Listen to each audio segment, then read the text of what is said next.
Hi, this is Luke Owen with the NPDES Training Institute. Here it is, May 26, 2022, and I remember years ago, over a decade ago, taking pictures of Suwanee Creek and just how terrible it was. Stream buffers were falling in. We lost a total of about 40-50 feet of stream bank from impervious surface flows, whatnot, that actually came in and really messed up this creek. Today, it's been fully restored. We had a project that was managed by Gwinnett County that did a great job of restoring it, but you'll notice that tree in the foreground. That tree is consistent for all the years, and I'll show you pictures, videos of the transition of this particular stream over the years.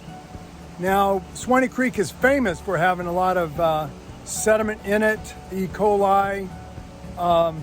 It's definitely impaired for total suspended solids.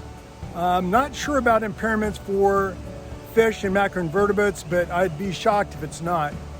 And it's our role, it's our goal actually, to try to restore this stream and get it to the point where it's not doing this every time it rains, where it's just so loaded up with the sediment that it really causes a mess. Now, right here in front of me, I've already taken some videos as it discharges into the Chattahoochee River. It's really a stark difference in water quality. So appreciate you watching the video. We're all here to try to keep our water clean. Thanks so much for watching. Bye-bye.